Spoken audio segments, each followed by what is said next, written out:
আসসালামু আলাইকুম এভরিওয়ান। আমি আছি আপনাদের সাথে 0.23 এর পক্ষ থেকে ফারহানা প্রজিতি। তো আজকে আমরা মেকানিক্স বইয়ের চ্যাপ্টার 1 এর উপপাদ্য 1টা শুরু করব। তো দেখুন এই চ্যাপ্টারের মধ্যে যেই ম্যাথগুলো দেওয়া আছে বা উপপাদ্যগুলো দেওয়া আছে এগুলো কিন্তু বুঝলে কিন্তু সহজ, যদি আপনি না বুঝেন তাহলে কিন্তু কঠিন। তো কীভাবে দেখুন, এই উপপাদ্যগুলোর প্রশ্নগুলো আপনাদেরকে আগে ভালোভাবে বুঝতে হবে। তো এখানে প্রশ্নটা কি বলছে, একটি বস্তুকণা এ বিন্দুতে স্থির অবস্থায় আছে। ও বিন্দুতে বলের প্রভাবে বস্তুকণাটি এ ও বরাবর এইরূপভাবে গতিপ্রাপ্ত হয় যে এর ত্বরণের মান ও বিন্দু হতে দূরত্বের সমানুপাতিক। বস্তুকণাটির গতি এবং দোলনকাল নির্ণয় করো। তাহলে আমাদেরকে নির্ণয় করতে বলছে কি, বস্তুর গতি এবং দোলনকাল। ঠিক আছে, এই দুইটা জিনিস আমাদেরকে বের করতে হবে। তো ভালোভাবে লক্ষ্য করুন, প্রথমে কি বলছে, একটি বস্তুকণা এই বিন্দুতে স্থির অবস্থায় আছে। তাহলে আমরা প্রথমে একটা চিত্র আঁকবো। পরীক্ষার সময় আপনারা অবশ্যই পেন্সিল দিয়ে চিত্রটা আঁকবেন, আমি এখন কলম দিয়ে আঁকতেছি। তো একটি বস্তুকণা এই বিন্দুতে, ধরলাম এখানে হচ্ছে এ বিন্দু, আর এই বিন্দুটার মধ্যে বস্তুকণাটা কি অবস্থায় আছে, স্থির। ঠিক আছে, এরপরে স্থির অবস্থায় আছে ও বিন্দুতে বলের প্রভাবে। ও হচ্ছে আমাদের মধ্যবিন্দু ও, তাহলে ও বিন্দুতে বলের প্রভাবে, ও বিন্দুতে বলের প্রভাবে, বল মানে হচ্ছে যে এফের প্রভাবে বস্তুকণাটি এ ও বরাবর, কোন দিক বরাবর, এ থেকে ও, কি বলছে, এ ও, বলে নাই যে ও এ, বলছে হচ্ছে এ ও, অর্থাৎ ও এর দিকে এইরূপভাবে গতিপ্রাপ্ত হয় যে এর ত্বরণের মান ও বিন্দু হতে দূরত্বের সমানুপাতিক। ভালো করে লক্ষ্য করুন, বস্তুকণাটি এ অবস্থায়, এ বিন্দুতে স্থির অবস্থায় আছে এবং ওটা হচ্ছে আমাদের মধ্যবিন্দু ও এর দিকে হচ্ছে বস্তুকণাটির গতি, অর্থাৎ অন্তর্দিকে গতি। ঠিক আছে, অন্তর্বর্তী। এরপর হচ্ছে এর ত্বরণের মান ও বিন্দু হতে দূরত্বের সমানুপাতিক। তাহলে ও বিন্দু থেকে একটা বিন্দু ধরলাম আমরা পি এর দিকে যাবে। তো এই পি বিন্দুটা এবং ও বিন্দু এর মধ্যবর্তী দূরত্ব আমরা ধরলাম এক্স। এখন আমাদেরকে বলছে যে ও বিন্দু হতে দূরত্বের সমানুপাতিক। তাহলে ও বিন্দু হতে এই যে পি পর্যন্ত একটা দূরত্ব, এই দূরত্বের সমানুপাতিকটা হচ্ছে কি, ত্বরণ। তাহলে আমরা দূরত্বকে ধরলাম কি, এক্স। ঠিক আছে, তো আমরা সমাধানে যাই। প্রথমে এরকম একটা চিত্র আপনারা দিয়ে দিবেন, এরপরে আমরা লিখব। তো লক্ষ্য করুন, আমরা ধরে নিলাম যে টি সময়ে বস্তুকণাটি ভি বিন্দুতে অবস্থান করে। ভালো করে লক্ষ্য করুন চিত্রের মধ্যে, এই বিন্দুতে যখন বস্তুকণাটি স্থির ছিল তখন তার সময় কত ছিল, 0। তখন তার সময় ছিল 0, কিন্তু যখন সে ও বিন্দু থেকে পি বিন্দুতে গতিপ্রাপ্ত হয় তখন তার সময়টা কি।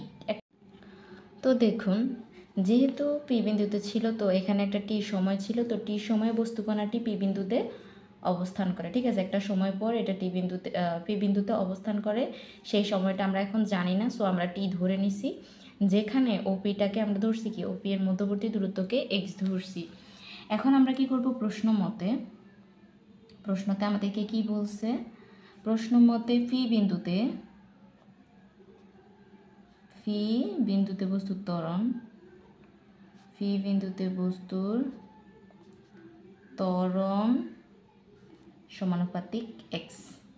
ভালো করে লক্ষ্য করুন, আমাদেরকে বলছে যে এর ত্বরণের মান ও বিন্দু হতে দূরত্বের সমানুপাতিক। ঠিক আছে, তো এই ত্বরণটা কখন তৈরি হয়, যখন পি বিন্দুতে বস্তুটা আসে তখন তৈরি হয়। এবং এই ত্বরণটা কার সমানুপাতিক, এই যে ও পি এর মধ্যবর্তী দূরত্ব এক্স তার সমানুপাতিক। ঠিক আছে, তো আমরা ত্বরণকে কীভাবে প্রকাশ করি, d square x by dt square হিসেবে প্রকাশ করি। এরপর সমানুপাতিক মাইনাস এক্স। তো প্রশ্ন আসতে পারে এই মাইনাসটা কেন, যখনই আমাদের গতিটা ও বিন্দুগামী হবে, কোন দিকে, ভিতরের দিকে অথবা ও বিন্দুগামী হবে, তখনই কিন্তু আমাদের মাইনাসটা আসবে। যদি আমাদেরকে প্রশ্নে বলে দিত যে বহির দিকে বলের প্রভাবে কোন দিকে যায়, বহির দিকে যায়, বা বস্তুকণাটি বহির দিকে দিক, বাইরের দিকে আর কি, অর্থাৎ এই দিকে, তাহলে মাইনাস হবে না। এটা আপনাদেরকে অবশ্যই মনে রাখতে হবে অন্যান্য প্রশ্নের ক্ষেত্রে। তো গেল এটা। এখন আমরা একটা সমানুপাতিক ধ্রুবক নিয়ে আসব, ইকুয়াল মাইনাস মিউ এক্স। তো এই মিউটা হচ্ছে আমাদের সমানুপাতিক ধ্রুবক। এখন আমরা কি করব, উভয় পক্ষে হচ্ছে 2 d dt অফ এক্স নিয়ে আসব। তো এই পাশেও নিয়ে আসবো। তো এই জিনিসটা কেন আনছি এটা আপনারা একটু পরে বুঝবেন। এই চ্যাপ্টারের প্রত্যেকটা থিওরিতে আপনাদেরকে এই ধরনের জিনিসটা নিয়ে আসতে হবে সূত্র মেলানোর জন্য। তাহলে কি আনছি, 2 × dt অফ x। তো লক্ষ্য করুন, এখন আমরা এই পুরাটার পরিবর্তে একটা জিনিস লিখতে পারি, dx/dt হোল স্কোয়ার ইকুয়াল, এখানে 2টা সামনে নিয়ে আসি, মিউটা সামনে নিয়ে আসি, কারণ 2 মিউটা হচ্ছে আপনার ধ্রুবক রাশি। এরপরে দিয়ে হচ্ছে এখানে আমি লিখতে পারি, আচ্ছা এখন আপাতত এভাবে লিখি, dt x অফ x। তো ভালো করে লক্ষ্য করুন এখানে এই জিনিসটা কীভাবে আসছে, ঠিক আছে। আমি আপনাদের গ্রাফে দেখাচ্ছি, সেটা হচ্ছে ddt of dx/dt whole square, ঠিক আছে। তো এটাকে যদি আমরা x কল্পনা করি, কি কল্পনা করি, x, এই পুরাটা রাশিটাকে যদি আমরা x কল্পনা করি তাহলে কি x স্কোয়ার না। তো x স্কোয়ারের ডিফারেন্সিয়াল কি, x স্কোয়ারের ডিফারেন্সিয়াল হচ্ছে যে 2 × x 2 - 1। তো দেখুন এখানে 2টা তো বসলো, তো এক্সের পরিবর্তে হচ্ছে আমরা dx/dtটা বসাবো, ঠিক আছে। কিন্তু দেখুন যেহেতু এটা এক্স না, আমরা এটাকে এক্স ধরছি, সো এটাকে আরও একবার অন্তরীকরণ করতে হবে। তাহলে আরেকবার অন্তরীকরণ করলে হবে d²x/dt²। তাহলে দেখুন এই পুরোটার পরিবর্তে আমরা কি লিখতে পারি, dx/dt হোল স্কোয়ার, এখানে ddt লিখতে পারি। এটা হচ্ছে এই পুরোটার ডিফারেন্সিয়াল হচ্ছে যে এটা, ঠিক আছে। তাহলে আমরা এটা তো অনায়াসে লিখতে পারি, আশা করি আপনারা বুঝছেন। এখন একটা জিনিস খেয়াল করেন, এই জায়গার মধ্যেও আমাদেরকে একটা মান নিয়ে আসতে হবে। তো সেটা কীভাবে আনবো আমরা, লক্ষ্য করুন, এক্সের উপরে আমরা এখন মনে মনে ধরলাম কত, 1 আছে, ঠিক আছে। কত ধরলাম, 1 আছে। তো লক্ষ্য করুন এখানে কিন্তু 1 না, সরি, এখানে হচ্ছে দেখুন dx/dt আমাদের আগ থেকে আছে, সো এখানে আরও একটা এক্স আসছে, যেহেতু দুইটাই হচ্ছে এক্স, তাহলে আমরা এটাকে লিখতে পারি ddt অফ x², ঠিক আছে। তো লক্ষ্য করুন এরপরে হচ্ছে আমরা আরও এক লাইন লিখি এখানে, ddt of dx/dt whole square equal, এখানে হচ্ছে 2টা আই এম এক্সট্রিমলি সরি, আপনাদেরকে আমি একটু আগে একটু ভুল ইনফরমেশান দিয়েছি। সেটা হচ্ছে দেখুন এখানে হচ্ছে যে এক্স আছে, তো এক্সটাকে আমরা কীভাবে লিখবো, এখানে x² হবে না, আই এম সরি। তো এটার জন্য আমরা লিখতে পারি এখানে এক্স, ঠিক আছে। তো এক্সের উপরে কত আছে, পাওয়ার হচ্ছে 1 আছে। তো আমরা যদি এটার সমাকলন করতে যাই, সমাকলনের ক্ষেত্রে অবভিয়াসলি এটা হবে, এটাকে যদি আমরা n ধরি তাহলে এটা সূত্র হচ্ছে x⁴n+1/n+1, ঠিক আছে। তাহলে এখানে যেহেতু 1 আছে, তাহলে x1⁴1+1/1+1, তাহলে হয়ে যাবে x²/2, ঠিক আছে। তো দেখুন ভালো করে লক্ষ্য করুন, এই ধরনের ম্যাথের ক্ষেত্রে আপনাকে অবশ্যই কি আনতে হবে, এই যে 2 মিউট তো আছে আমাদের, এখানে ddt আনতে হবে, ddt এই জিনিসটা উভয় পক্ষে আনতে হবে, যাতে আমরা সমাকলন করলে উভয় পক্ষ থেকে ddt বাদ দিয়ে দিতে পারি, কারণ সমাকলন আর ddt একটাকে কি করে, কেটে দেয়, ঠিক আছে। তো আমরা যদি এই মানটাকে সমাকলনে নিতে চাই, অর্থাৎ ddt রূপে আনতে চাই, তাহলে আমরা হচ্ছে এভাবে আনসার করতে পারি। তাহলে এখানে হবে x²/2 এইভাবে, ঠিক আছে। এই মানটা নিয়ে আসতে হবে, যেভাবে এটার মান নিয়ে আসছি সেম এভাবে এখানেও একটা মান নিয়ে আসতে হবে। তো লক্ষ্য করুন এখানে হচ্ছে ddt of dx/dt whole square equal 2 mu ddt, এখানে দেখুন এখানে নিচে 2 আর এখানে 2, উপরের 2টা কাটাকাটি যায়, তাহলে এই 2টা বাদ দিলে আমাদের থাকে হচ্ছে শুধুমাত্র x², ঠিক আছে। এখন আমরা উভয় পক্ষে সমাকলন করে দিব, ঠিক আছে। তাহলে সমাকলন করে পাই,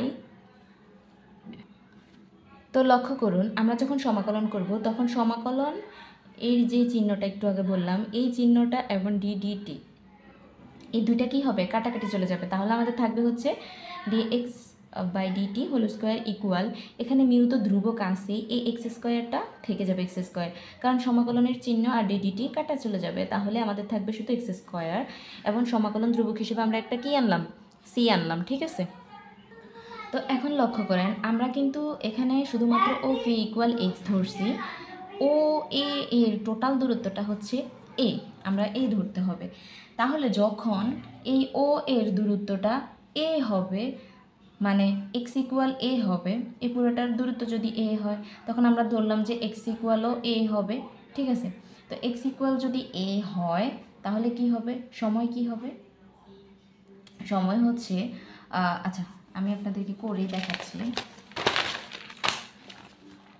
তো লক্ষ্য করুন, ধরি ও এ ইকুয়াল এ, ঠিক আছে। যদি ও এ ইকুয়াল এ হয় তাহলে এক্স ইকুয়ালও কী হবে, এ হবে, ঠিক আছে। তো এখন দেখুন d x by dt, d x by এখানে কি আছে, ডিটি আছে। তো এখানে যদি এক্সের মান যদি আমরা কি বসাই, এ বসাই, তাহলে টি এর সাপেক্ষে এ এর মান কত হবে, অবভিয়াসলি 0 হবে। তাহলে এখন আমরা এই মানটা হচ্ছে 1 নম্বরে বসাবো। তাহলে আমরা 1 নং সমীকরণে যদি এই D D A T of এক্সের মান বসাই তাহলে কি আসবে দেখুন, ডিরেক্ট লিখে দিই 0 square equal mu x square plus c, এটা ছিল আমাদের 1 নং সমীকরণের। তাহলে এখান থেকে আমরা লিখতে পারি c equal minus mu, sorry এখানে যেহেতু এক্সের মান আমরা এ বসাইতে হবে 1 নং সমীকরণের, সো এটা হবে এ স্কোয়ার, ঠিক আছে। তাহলে এখানে হবে mu a square plus, sorry তাহলে হবে c equal minus mu a square. তাহলে এখন সি এর মান 1 নঙ্গে বসাই, 1 নঙ্গে বসাই, যদি আমরা সি এর মান 1 নঙ্গে বসাই তাহলে আমাদের সমীকরণ দাঁড়াবে ddt of x square x whole square equal mu x square minus mu a square, ঠিক আছে। মানে আমরা সি এর মানটা বসাইলাম। 1 মিনিট আমি একটা জিনিস কারেক্ট করে নিই, সেটা হচ্ছে লক্ষ্য করুন এখানে এটা এখানে কিন্তু মাইনাস একটা আছে, যেটা আমি দিতে ভুলে গেছি, মাইনাস, এখানে মাইনাস, মাইনাস এখানেও হবে মাইনাস, তাহলে আমাদের এখানে হবে মাইনাস। তো আমরা যদি মাইনাসটাকে কমন নিই তাহলে হচ্ছে mu x square plus mu square আমরা লিখতে পারি, ঠিক আছে। অথবা আমরা এটাও লিখতে পারি, যদি এ স্কোয়ারকে সামনে নিয়ে আসি তখন একটা মাইনাস চলে আসবে আর মাইনাসে মাইনাসে হয়ে যাবে প্লাস। তাহলে আমরা উভয় পক্ষ থেকে মিউটাকে কমন নিই, কমন নেওয়ার পরে এ স্কোয়ারটাকে সামনে নিয়ে আসি, এরপর দিই হচ্ছে মাইনাস এক্স স্কোয়ার দিয়ে দিই, তাহলে কিন্তু আমাদের সামনের মাইনাসটা আর দেওয়া লাগতেছে না। তাহলে এখানে আছে কি d x by dt whole square, ঠিক আছে। তো এখন লক্ষ্য করুন এখানের যে স্কোয়ার আমরা সেটা ডান পাশে নিয়ে যাব, তাহলে root mu square minus x square, এখানে অবশ্যই প্লাস মাইনাস দিতে হবে আপনাকে। এরপর দিয়ে হচ্ছে দেখুন এখানে হচ্ছে DD T of x equal, আমরা হচ্ছে মাইনাসটাকে নিব, প্লাসটাকে নিব না, কারণ কি ওই যে চিত্রটার কথা মনে আছে, আমাদের বস্তুটা কোন দিকে কেন্দ্রগামী ছিল, ও এর দিকে, ঠিক আছে। ও এর দিকে হইলে অবশ্যই আপনাকে মাইনাস দিতে হবে, যদি বহির্মুখী হইতো বাইরের দিকে তাহলে আমরা প্লাস দিতাম, ঠিক আছে। তাহলে এখানে আলাদা আলাদাভাবে লিখি রুট মিউ, এবং এখানে আলাদা লিখি স্কোয়ার মাইনাস এক্স স্কোয়ার। এরপরে দেখুন আমরা রুট মিউটাকে পাশে নিয়ে আসবো, তাহলে minus root mu into dt equal, এটা হচ্ছে উল্টে যাবে square minus x square into dx, ঠিক আছে। আমরা এভাবে লিখতে পারি। তো এরপরে কি হবে দেখুন, এখন হচ্ছে আমরা যেটা করব সেটা হচ্ছে আমরা উভয়পক্ষে সমাকলন করে দেব, ঠিক আছে। তো এখানে মাইনাস রুট মিউ তো আমাদের ধ্রুবক রাশি, তাহলে আমরা ডিডিটিকে সমাকলন করব। এরপর দিয়ে হচ্ছে এখানে হবে সমাকলনের চিহ্ন square minus x square into dx. এখন লক্ষ্য করুন এখানে হচ্ছে টি এর যে ডিফারেন্সিয়াল, আমরা অবশ্যই জানি যে ডিফারেন্সিয়াল ডিএক্স এর ডিফারেন্সিয়াল হবে এক্স প্লাস সি, এরকম আর কি। তাহলে ডিডিটি এর ডিফারেন্সিয়াল হবে টি, ঠিক আছে। তাহলে এখানে হবে রুট মিউ ইন্টু টি, তো এখানে হবে মাইনাস আছে ইকুয়াল। এখন লক্ষ্য করুন এখানে আমরা যে সূত্রটা ইউজ করব সেটা হচ্ছে সমাকলনের ক্ষেত্রে সমাকলন 1/√a² মাইনাস x² dx এর সূত্র হচ্ছে cos inverse a/x plus C. এই সূত্রগুলো কিন্তু আপনাকে অবশ্যই মনে রাখতে হবে, না হলে কিন্তু হবে না। তাহলে আমরা লিখে দিই cos inverse a/x plus c1, যেহেতু আগের সমাকলনের ক্ষেত্রে আমরা c ধরছি, সো আমরা এখন c1 ধরবো। তো এটা হচ্ছে আমাদের 2 নম্বর সমীকরণ। এখন দেখুন যখন t এর মান কি হবে 0 হবে, যখন t এর মান 0 হবে তখন x ইকুয়াল a। আমরা তো এটা আগেই জানি যে যখন t ইকুয়াল 0 ছিল, অর্থাৎ কোনো সময় ছিল না, বস্তুটা স্থির ছিল, তখন x এর মান কত ধরছিলাম আমরা a। তাহলে আমরা এখানে যদি x এর মানটা বসাই, দেখুন t এর মান যদি এখানে 0 হয় তাহলে এই পুরোটা হচ্ছে যে 0 এক নং হতে, ঠিক আছে। এই পুরোটার মান 0 ইকুয়াল এখানে হবে cos ইনভার্স, এখানে হবে a/a cos x এর মান, এরপর হচ্ছে প্লাস c1। এখন লক্ষ্য করুন তাহলে আমরা c1 ইকুয়াল লিখতে পারি, কি লিখতে পারি সেটা হচ্ছে এখানে cos ইনভার্স, এখানে a/a কাটা দিলে কিন্তু হচ্ছে 1, তাহলে cos ইনভার্স হচ্ছে 1 এর মান কত, cos 1 এর মান কত 0 ডিগ্রি, cos 1 এর মান হচ্ছে যে 0 ডিগ্রি। তাহলে এই পুরোটার মান কত হয়ে যাবে 0, তাহলে c1 এর মান কত 0 তো গেল এটা। এখন আমরা এই c1 এর মানটা হচ্ছে ইয়াতে বসাই দিব। আরও একটা জিনিস এখানে দেখেন, যখন আমরা সমাকলন করব তখন কিন্তু এই মাইনাসটা থাকবে না। এটা মেবি হচ্ছে কীরকম আমি বলি, ধরেন আমি এখানে একটু ভুল করছি, সেটা হচ্ছে এই মাইনাসটাকে হচ্ছে আমরা এই পাশে নিয়ে যাব, অর্থাৎ মাইনাস দ্বারা উভয় পক্ষে যদি গুণ করে দিই তাহলে এই মাইনাসটা হয়ে যাবে প্লাস, আর এখানে একটা মাইনাস চলে আসবে, আর সমাকলন করার পর এই মাইনাসটা আর থাকবে না, তখন এটা হয়ে যাবে cos inverse a/x plus c1। এরপরে দিয়ে হচ্ছে এখানে আমরা যখন c1 এর মানটা 2 নং সমীকরণ বসাবো, c1 এর মান 2 নংয়ে বসাই, তাহলে কি হবে root mu t equal cos inverse a/x, c1 এর মান তো 0, সো আমরা আর না লিখি। এরপরে দেখুন এরপরে এটাকে আমরা কিভাবে লিখতে পারি লক্ষ্য করুন, এটা হচ্ছে এখানে কি আছে x/a, তো t root mu equal cos inverse x/a। এখন লক্ষ্য করুন আমরা এই x/aটাকে হচ্ছে এ পাশে নিয়ে আসবো, তাহলে 2 রুট মিউ a/x হয়ে যাবে,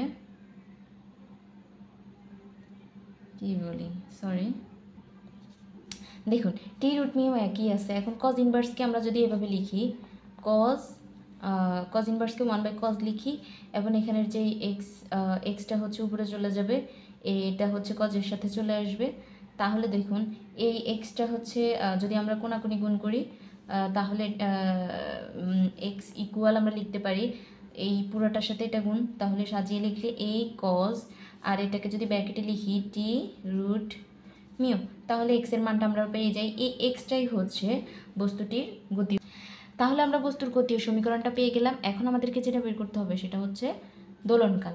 তাহলে লক্ষ্য করুন এই লাইনটা আমরা কেন লিখছি, আমাদের এই যে এখান থেকে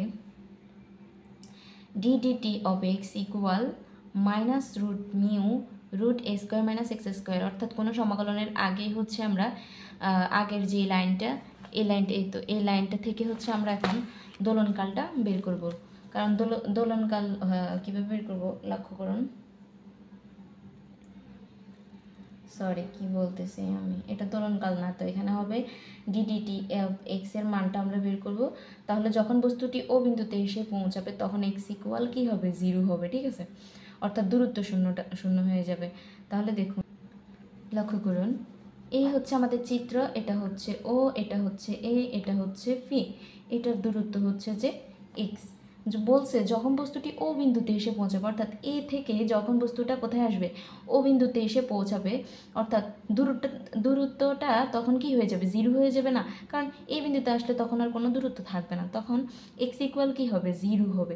তাহলে আমরা যদি এই লাইনে এক্স ইকুয়াল জিরো বসাই, তাহলে আমাদের কি আসে, এই যে মাইনাস রুট মিউ তো থাকলো ইন্টু রুট এ স্কোয়ার মাইনাস এখানে জিরো স্কোয়ার, তাহলে এখানে শুধু থাকলো এ স্কোয়ার। তো এ স্কোয়ার এবং রুটে কাটা গেলে শুধুমাত্র আমাদের থাকলো কি, এ। ঠিক আছে,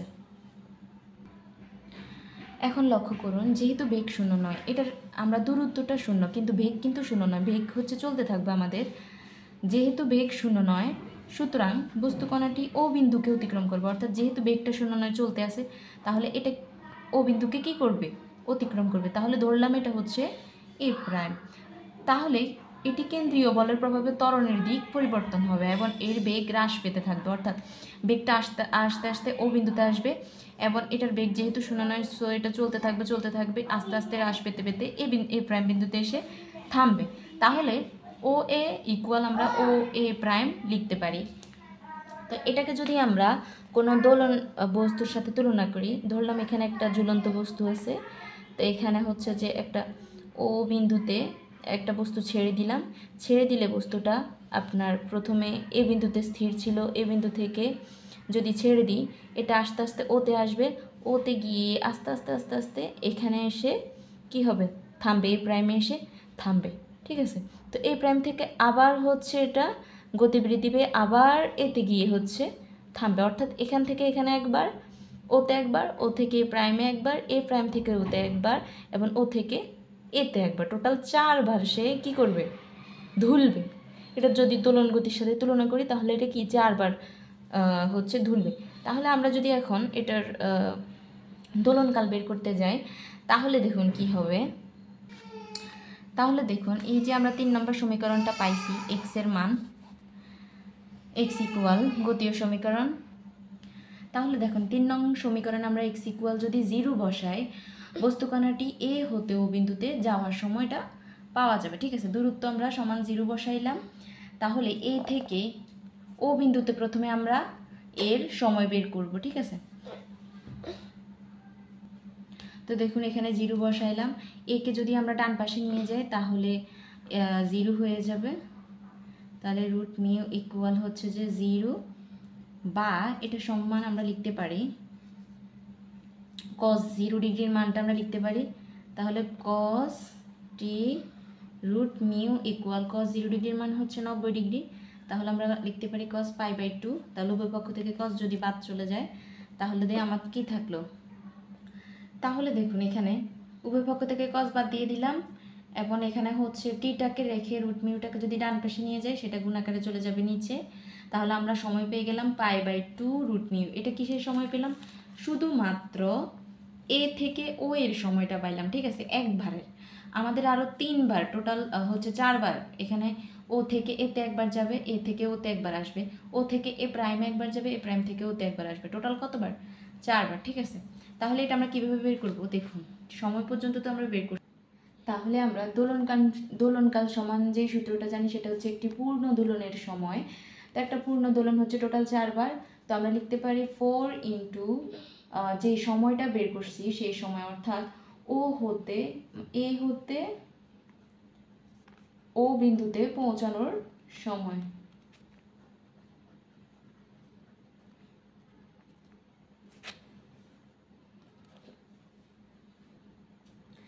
তাহলে আমাদের যে সময়টা পাইছি সেটা হচ্ছে π/2 রুট মিউ। এখন 4 এর সাথে যদি 2কে কাটা দিই তাহলে উপরে থাকে 2 π/রুট মিউ। তো এটা হচ্ছে আমাদের দোলনকাল। ঠিক আছে, এটাই হচ্ছে আমাদের দোলনকাল, এটাই উত্তর। তাহলে আমাদের বস্তুর গতীয় সমীকরণ আমরা পাইলাম, এরপরে দিকে হচ্ছে দোলনকালও পাইলাম। আপনারা যদি কোথাও না বুঝে থাকেন অবশ্যই অবশ্যই আমাকে জানাবেন। আমি কিন্তু বহুত চেষ্টা করছি আপনাদেরকে বোঝানোর। এই উপপাদ্যগুলা কিন্তু অনেক বড়, যদি বুঝেন তাহলে কিন্তু খুবই ইজি। সো আপনারা চেষ্টা করবেন এটা প্র্যাকটিস করলে হচ্ছে আপনারা ভালোভাবে বুঝবেন। ধন্যবাদ সবাইকে।